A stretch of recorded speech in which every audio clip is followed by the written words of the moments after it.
Hello to O for Drumstick. We've got a very special guest with us today, Jim Toscano. He's a drummer, drum instructor. He's an author. He wrote a book, Filling in the Grooves, which I absolutely love. And he is also the man on technology. So we're going to start our podcast today. And got some questions for Jim. So I'm going to just throw it over to Janine now. Yeah. And she can ask the first question. Jim, how are you? Great. Thank you for having me, guys. Oh, thank you for being here with us I love tonight. this esteemed panel of good friends, which is great. So I kind of know everybody in here for a time. And Bobby A and I go back a little bit longer than probably the rest of us. Right. But yeah, so I'm really happy to be here. Thanks a lot. That's great. Well, we're happy you're here with us.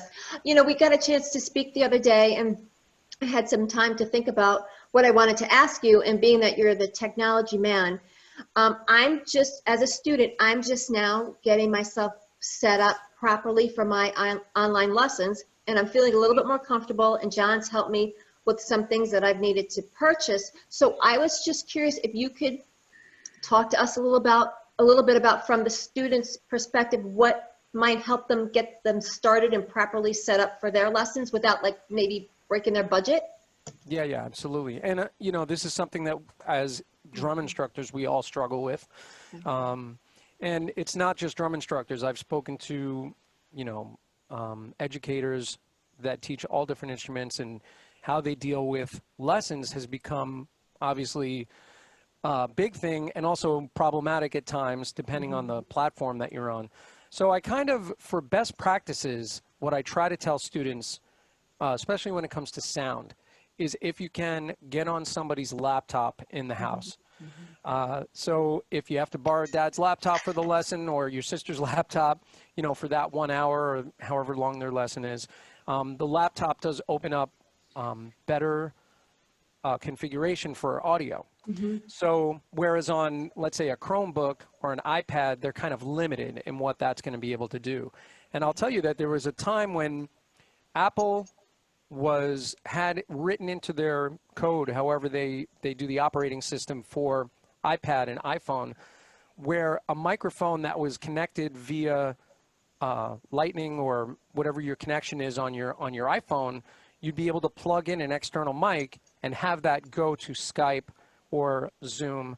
That is not the case anymore. So they changed the coding so that it's not part of the operating system, which is a bummer, because there was a point where I was telling kids, like, get a little Lightning mic and just plug it in and you'll have better sound, and that's not the case anymore. So really, for best practices, try to get on a computer or a laptop, and if that is not the case, if you're on an iPad, just toning down the volume of everything is really helpful. So, you know, cymbals, you know, can really wash out how we perceive things, right? So that compression kicks in, and then you're playing basically to a silent student.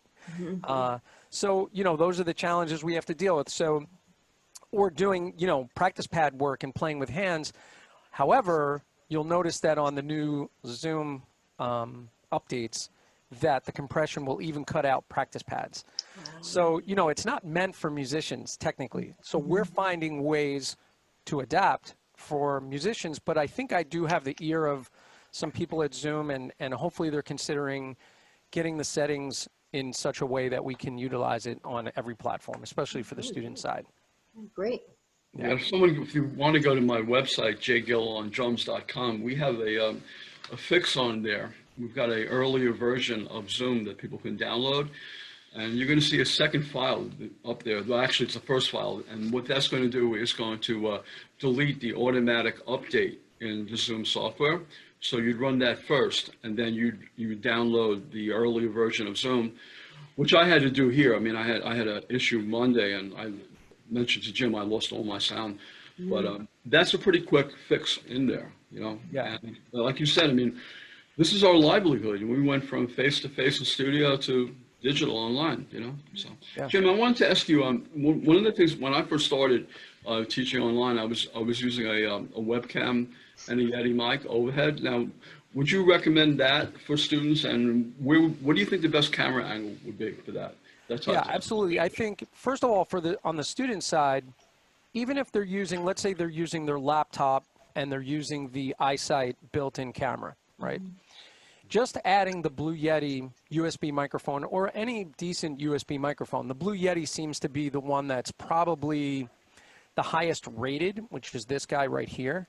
So this Blue Yeti mic has a setting, a room setting on it, where it's really EQ'd for music. So there's a setting on the microphone. It's around the $100 price point, I believe. And for a student, just upgrading with one microphone can really make all the difference, right?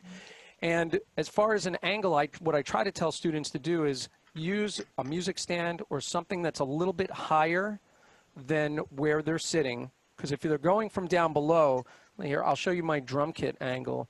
And if looking at the angle of my drum set, it's kind of a little bit above where my hi-hat would be and looking into the side of the drum set. So by doing that kind of angle, looking into the side, we as educators get to see where the hands are sitting, how they're lined up, how their kit is ergonomically set, because we learn everything doing these lessons with our students online about how they're set up at home. I've had students where I go and I see their knees are all the way pressed up against, over 90 degrees, pressed up against the snare drum, and you're like, oh my God, no wonder you're having so much trouble. So, having that angle is super important. And, if we can improve the audio, that's a great way to start. And of course, the next step would be webcam and Blue Yeti. So you can slowly build this setup. And I find that students get excited once they start seeing that, oh, my sound got much better. They can make videos that sound good on their own devices. They get a little more excited about it. And before you know it, you're talking them into buying interfaces, But, it depends on the age and the level of the student, obviously, and how serious. By doing the online lessons versus the in-person lessons, what kind of successes, or challenges have you been seeing with your students? I know personally, I've been enjoying doing the online lessons and have been seeing a little bit better results from my students. I don't know if it's that they're more comfortable at home, maybe less pressure from, not running around from soccer to school to wherever they're going. But, I'm curious, since you seem to have a good balance of both types of students, what has been your results so far, and how do you see your students benefiting? Yeah, I mean, I think, for the older students, I think that comfort level for them being at their own kit is really paramount. It seems that, and I've been teaching online for a long time, and of course not to this degree, but I'm finding that students that, they're the older students or the more serious student, they're at their own equipment. They're able to, we're able to tweak stuff in a different way than if they're on my drum set, which is kind of set up for anybody and everybody, right? You have to keep the student kit in your studio sort of in a general setup, and people can change angles, but they're never 100% comfortable on your studio kit, So that's one thing, is that they're on their own gear and they're in their own environment, and they have complete control over recording their lesson if they want to. And I think that there's a lot of benefit to it. Of course, not being able to take someone's hand and maybe make an adjustment, or their foot and make an adjustment. But, that is up to us to adapt and get better at that. And I think we do. The more we do this, we get better at making those same adjustments. But I find, with some of the younger kids, first of all, everybody's on devices now, right? So most kids are in a device-driven world anyway, more so than we ever were. And so for some of the younger ones, they do really well because they're always on devices. And for other ones, they get very distracted because their device is distracting them, or, they don't have the attention span to sit and just stare at a little square of you on an iPad. So that's presented a challenge with the very young ones, So there's definitely pros and cons to it. But I find overall, the overwhelming majority do really well in the online, game. So I got a question for you, Jim, about, we were talking about Zoom before and some of the issues that we face. I had a couple of issues this week with students with not being able to hear them. So I was looking at an alternative going to Skype. So how could you compare a little bit between Skype and Zoom for online teaching? Yeah, for sure. And I do want to mention one thing. So one of my students an older student, sent me, there's a hack for iPad and Chromebook. So, you know, first of all, tell your students to download for Zoom desktop client. Make sure that they have the actual app downloaded. Now, apparently, there's a video. When I find it, I'll get you guys the link, where, you know how we get to the advanced settings Yeah, sure. for us, and we disable the suppression, which now is gone, unfortunately. But when it was there, on iPad, you couldn't do that. Well, apparently, if you log in through Zoom's website for iPad, and it's something crazy like re-download desktop client, delete the old one, and apparently there's a hack for getting the other settings to show up on an iPad. I'm not sure what it is yet. I will let you guys know as soon as I know. But someone brought it to my attention recently, so I just wanted to make sure I brought it up. As far as comparing the two platforms, there's two really important factors. One is, I think for best practices for musicians, and people will not like to hear this, but you should be on a Mac. Just my opinion, but I find that all of the platforms function better with a Mac. And as far as installing all the kinds of music gear that we do, it's always easier on a Mac. And I'll tell you that if someone's just getting into it and they have a MacBook or they have a Mac Pro or whatever they have, we get the interface, we connect it, Zoom automatically sees all the channels, everything goes seamlessly. And everybody that I coach that's on a Windows platform, it's always like, oh no, the driver's missing. Oh wait, we have to download a different Windows driver. It's always driver problems, and just in my experience, and I've done a lot of setups. So I'm prefacing with that. As far as Skype and Zoom, my feeling about the two is this. The advantage of Zoom is that the audio side of Zoom will see, let's say you're on an 8-channel interface, like a Focusrite 18i20. Right. Zoom will see all 8 channels, all your microphones. Skype still only sees channel 1. Oh. So what happens is we need to do a software hack Ooh. to get to get Skype to see all of our channels. So all of the people that are on using Skype primarily, we wind up downloading something called Black Hole. Used to be Soundflower was the chosen one. These days we're using Black Hole. And that's basically an aggregate audio device. And then that connects to another piece of software called Latiocast, which is an Apple software. So Windows people, out of luck. Then Latiocast will bring 4 of your channels into Skype. So you could do, let's say, voice mic, kick drum, 2 overheads. And actually it sounds pretty good in Skype if you do that. If you're on a Windows machine, you can't use Latiocast. There's something called Voicemeeter Banana, which is trickier to configure, a little bit more annoying to configure, but there is that piece of software and it's free, and you can configure using that. And then there's also a paid software that does this kind of stuff called Loopback, and Loopback's $99 by a company called Rogue Amoeba, and you can run multi-audio into Skype via Loopback. But for my money, the best configuration and the best platform, even with the new issues that we're having with Zoom, which hopefully, one thing, you can go back to an older version of Zoom, but hopefully they're going to fix it really soon. Interface and Zoom, you're done. As soon as you go to Skype, you need, various pieces of software. However, if you're on Skype and you have a Blue Yeti, you can do the Blue Yeti and get decent sound that way. So those are kind of your options, Zoom just came out with the latest update. I think it was Monday or Tuesday. I haven't looked at it yet, but it was supposed to be released in the end of September, and it requires an audio interface, to be doing music with it. But I'm going to look at it over the weekend. Yeah. And I'll go back to this if I have to. Right.